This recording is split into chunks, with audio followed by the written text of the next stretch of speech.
Let's take a look at example problem 3.1. In this problem here, we have a single degree of freedom system that has an undamped natural frequency of 5 radians per second and a damping factor of 20%. It is given the initial conditions U0 is equal to 0 and V0 is equal to 20 inches per second. They ask us to determine the damped natural frequency and the expression for the motion of the system for when time is greater than 0.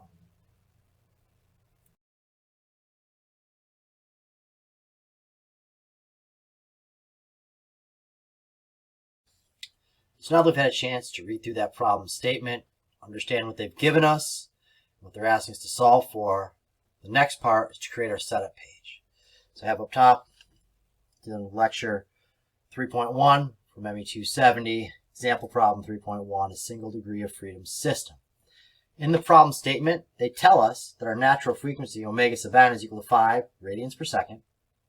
Our damping factor of 20%, so we have our damping factor here of 0.2. Our U0 is 0, and our V0, our initial velocity, is 20 inches per second. So, what do they want us to solve for? Well, they want us to solve for the damped natural frequency and find the expression for the motion of the system for a time greater than 0. We're going to make a couple assumptions. We're going to assume single degree of freedom system, and we're going to assume the initial conditions are given to us, which we put up here in our givens.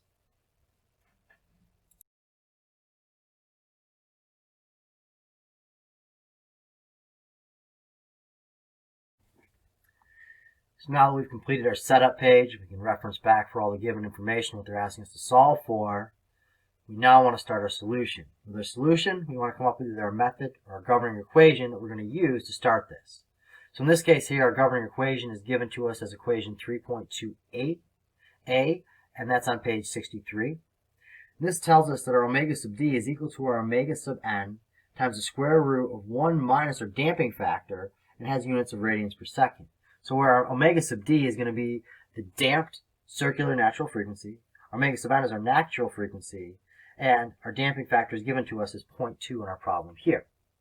So known values, damping factor 0.2, omega sub n, 5 radians per second. So we can take this given information, plug back into our governing equation here.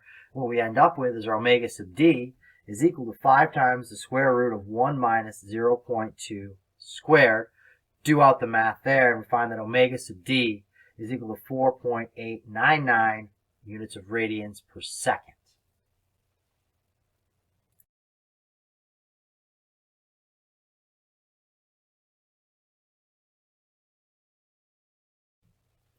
So the next thing we want to do is try to find our damped period and our damped frequency. So we can do this from the equation on 3.28b from our textbook. So from this here, you can see here, okay, we have T sub d is equal to 2 pi over our omega d. We now have a value for omega d, so we can plug in here and back out our period.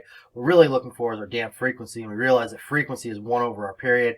So our damped frequency is equal to 1 over our damped period here. Units, period in seconds, frequency in 1 per second or hertz. So that information there, we can then plug in here f sub d is equal to our omega d over 2 pi. We flipped our TD over right here because it's 1 over TD. Plug in our known value of our omega d is given to us as 5 radians per second divided by 2 pi. So now we can get our damped frequency, our f sub d here, of 0.7792 hertz. Rounded up, f sub d is equal to 0.78 hertz. Now with this information here, what we can do is we can go to equation 3.33 on page 63 of our textbook. We come up with this relationship here for our u sub t.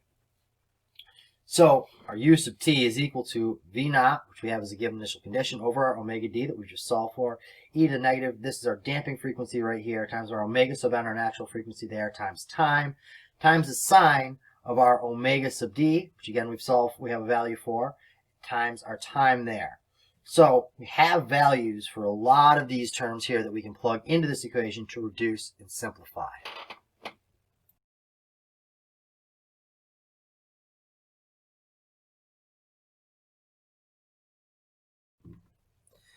So now we rewrite that equation on the top of our next page here so it's easy to plug into. And from below it, we write down everything we know we've either solved for already or was given in the problem statement. So we have our initial condition here, our V naught, our initial velocity, is equal to 20 inches per second. Our damping factor here is 0.2. Our omega sub d, we've solved for to be 4.899 radians per second. Our omega sub n is given to us as 5 radians per second there. So if we take all that information, we plug back into that governing equation up here for u of t, we find now we put this in, u of t is equal to 20 divided by 4.899. There's our 20, there's our 4.899, our v naught and our omega d, e to the negative 0.2, which you can see from here. And we have our 5 value here, our omega n times time, times the sine of, there we go, there's our 4.889 right here, times time there.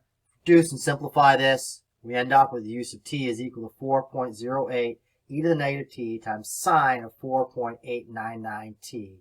In units would be in inches.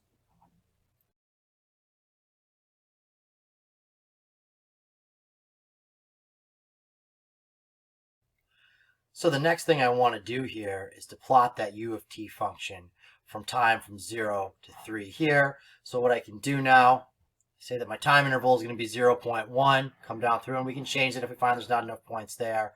And our u sub t is given by this expression that I now type out in code for Excel. So this is my 4.08 times e to the negative a2, which is our time right there, times the sine of our 4.899 times time over here. So that's our u of t expression that we just solved for. I plugged into MATLAB, carried it down through for all these time points.